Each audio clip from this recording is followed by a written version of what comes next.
Police couldn't get a DNA warrant, so they set a trap at the funeral.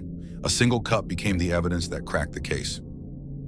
On October 24, 2016, 22-year-old Katie Blauvelt was seen on camera at work. She was supposed to meet her mom later that day. She called, took a selfie, and then her phone pinged one last time. Hours passed. She never showed up. Her family reported her missing that night, and detectives had a terrifying problem: a huge gap in the timeline, and no clear suspect. Just after midnight, police got a call. Simpsonville 911, what's the location of your emergency? I'm at Discover Church across from it in the woods. You're at Discover Church across from where? In the woods across from it. I was worried about my friend, Katie, and she went missing. She's been missing for a while now, and we came in this house that we used to hang out in, and she's no lie. A friend claimed he found Katie inside an abandoned house in the woods. The scene looked staged. Graffiti markings, a sealed concrete box in a basement, and her phone submerged in water. Katie had been stabbed multiple times, and everything about the location looked like it was designed to point investigators toward the wrong person. So detectives focused on the caller first. I'm sorry to keep you waiting, brother. Hey, buddy. What's your name, pal? Franklin Wayne Roper. I'm sorry? Franklin Wayne Roper. You're Franklin or Wayne? Because if you discover the body, you're always the first suspect. But as detectives dug deeper, another name kept showing up: Katie's husband, John Blauvelt. There were reports of relationship conflict. A restraining order had been filed earlier, and witnesses described jealousy and control. Investigators tried to interview John. All right, well, they're out off of Southeast Main Street. There was a body that was found in a house, okay, an abandoned house. And at this point, we're able to say that it is Captain, okay? I'm so sorry for your loss, sir. At this time, we are investigating, and we would investigate every death the same way. We start with homicide and work our way from there, okay? And he played it carefully, calm, cooperative, steering the narrative toward other people. But detectives still had a problem. They suspected him, yet they couldn't lock him in. So they made a risky move. At the funeral home, detectives placed hidden audio and cameras. Then they positioned drinks where guests would naturally reach for them. The goal was simple: get John to drink, leave the cup, and collect DNA from it. John arrived. He took a drink.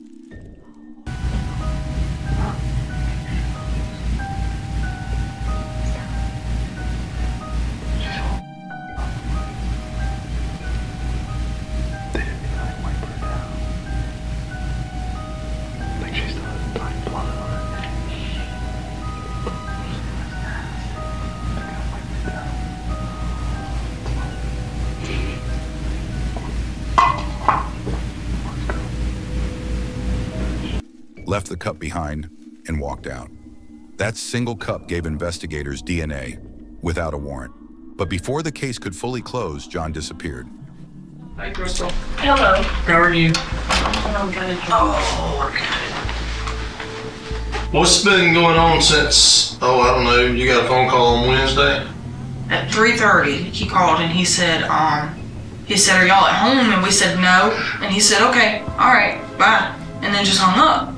Well, me and Brandon got home about 6:15, 6:30, and we seen that in our room we have, like I said, the Halloween lights just going across the ceiling. The attic is right where that light is at, and I had the lights going across the attic. Well, when we come back, they were just torn down. We haven't even touched them. They were just ripped out from the attic, and once we figured out he was gone, we went searching through the house, making sure all the windows were locked and covered, and because I've never been in a house alone like that, except for my apartment. But he was gone, you know, and we couldn't call him because the cops have his phone.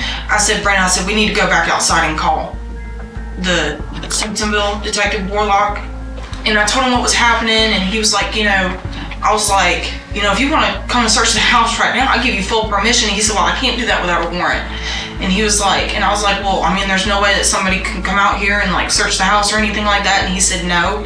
He said, your best bet is to go stay the night somewhere else. He was like, because you're possibly living with a murderer. He crossed state lines. He stayed on the move. and investigators described it as a manhunt. Over time, more details surfaced, including communications, suspicious behavior, and connections that suggested planning. Years passed, and the case turned into something deeper than a single night. It became a long chase for accountability.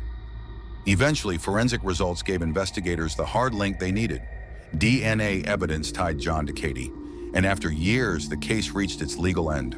John Blauvelt was convicted and sentenced to life without parole, and Hannah Thompson was later sentenced for obstruction and accessory after the fact. One missing person case turned into a staged scene, misdirection, a manhunt, and a controversial DNA tactic. So here's the question: was the funeral cup strategy smart policing or crossing a line? If you want the 60-second version of this story, watch the short pinned in the comments.